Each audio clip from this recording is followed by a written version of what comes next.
Everything's bigger in Texas, including the stakes. Like the stakes to the game is double entendre. You say, anyway, Molly minute, we forgot Victory Puppies in game 1, but we're not gonna make the mistake again. Molly minute. Buddies, you know what it's time to bring back? Victory Puppies! Yeah! Let's see a high five for each goal. High five, yeah! You get the second one. Garret barks. Oh!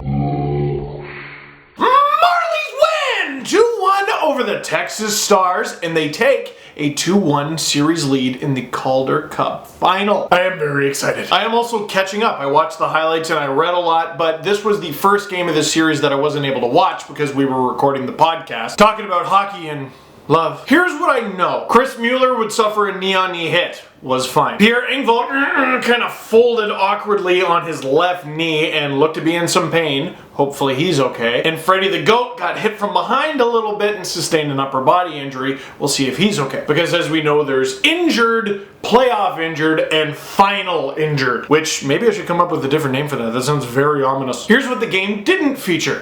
Any goals in the first period. Shots were just 7 of 5 for the Marlies in the first. In fact, there were only 24 to 20 for the Marlies overall. Remember that 11-goal game from game 1? Yeah, that's done now. In the last 2 games, there have been 6 goals combined. The Marlies alone had 6 goals in game 1. No, the scoring didn't start until the second. Once again, the Texas Stars have done such a good job of catching the Marlies at their own blue line. It's not always from the same place in the ice, but the intention is always the same, a pass to a streaking player at the blue line. Remielli finds Sheldon Dreiss and he's gone. Vincent Loverty realizes, but he's gone. Snipe on Garret Sparks' high glove, and it is 1-0 Texas in Texas. Mike McKenna in net. All in all, not good. Look, series are tough no matter what round it is, and the Calder Cup final is an extreme of that. 2 teams go in, and heading in, one might be better than the other. But what if one team's style matches the other just perfectly? What if they figure out a team quickly? And what if that team can't adjust? Well, the Stars, who, granted, were only limited to 20 shots, granted are losing 2-1 in the series,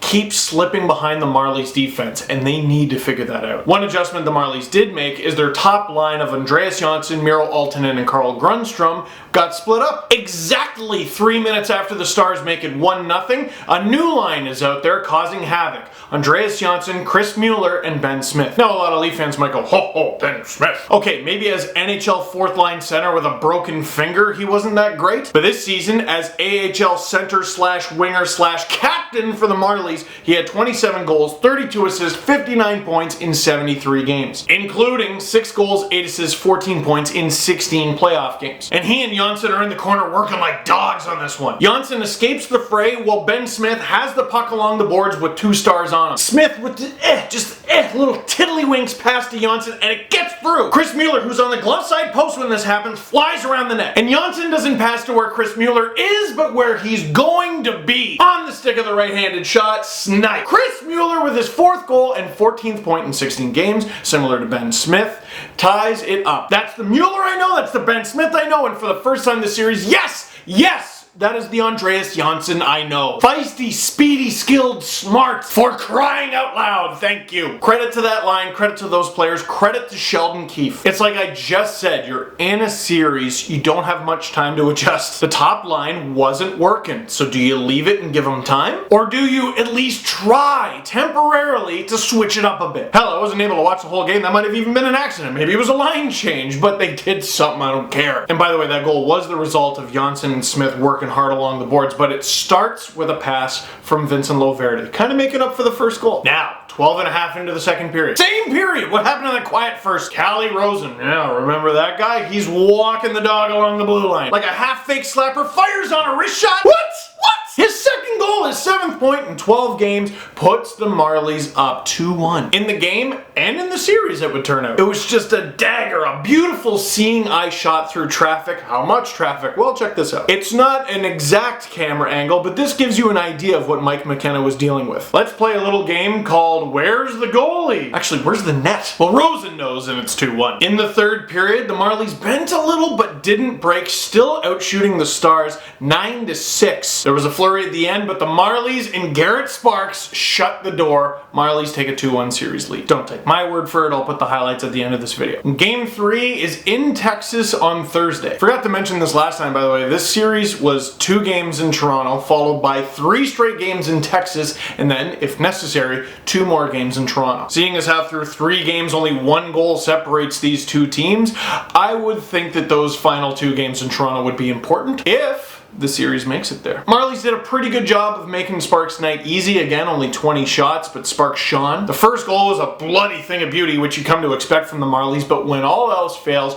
go for a greasy goal, take away the goalie's vision. Mike McKenna's been good, take away his eyes. And I just can't help but feel like the Marlies won because I wasn't in the building. After all, in this series, they're 2-0 when I'm not there and 0-1 when I am. But you know what? I was there in spirit. Check this out, a tweet from Generation X Wing. Oh yeah, buddy, that's a voodoo wizardry and BS shirt all the way in Texas. Look at the look he's giving her. He's like, where did you get that shirt and how can I get one myself? So glad you asked. Google Teespring Fancy Dangle Shirts. Fancy Dangle Shirts, all one word. Hey, how about I put it at the end of this video and in the description? Or maybe just one or the other because I often forget. That was super cool to see. Thank you to Generation X-Wing for showing me that, and to whoever that was wearing the shirt. That's awesome. The Dangle Navy shores are many. Questions. How would you shuffle the lines if Freddy the Goat can't play on Thursday? Well, that's rich. Heart of you actually cover the team. Follow him at Heart of Vlad. Well, okay, let's look at this. Here are the lines from last game, or at least how the game started. So this is actually kind of what it's been for a while now. Janssen, Alton, and Grundstrom on the top line. Timashov, Mueller, Smith.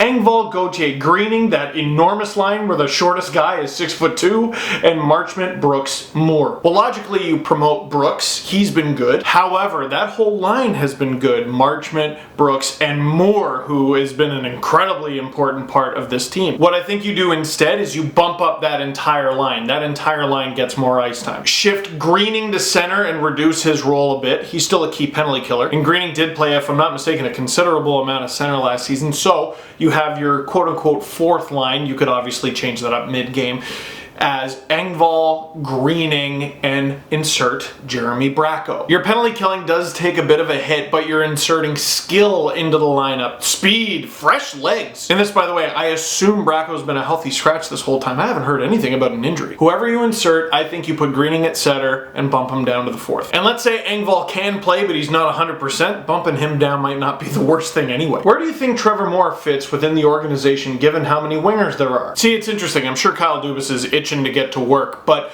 right now probably isn't the best time to get rid of a bunch of wingers. If you can find a way to address the defense with your wingers, okay, fine. If that option's not out there, I mean, you're about to lose probably Komarov and probably JVR. That's going to open up a couple spots, and then on the Marlies next year, you got some relatively fresh faces. Bracco, you still haven't really taken the reins off of yet. Grundstrom is a relative new player in North America. So is Pierre Engvall. Timashov's coming into his own, and that's only a few of them. The Marlies have some time to evaluate these guys, not just get rid of them. So where does Trevor Moore fit?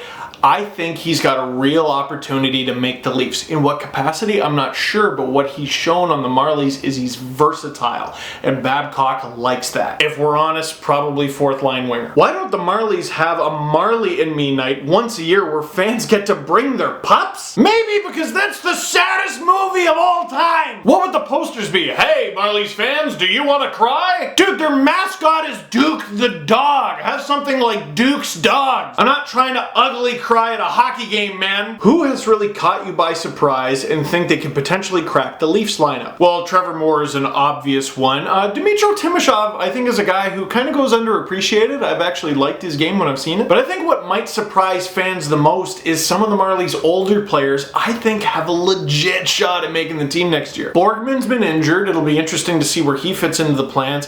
Calle Rosen's been pretty good, guys. You know who else has been good? Martin Marincin. But with that, only time will tell. For now, they got a mission. Win the Calder Cup. 2 more wins. That's it. So that is it for this one. Thank you very much for watching. Click like if you like this video. Click subscribe if you really liked it. Tell all your friends.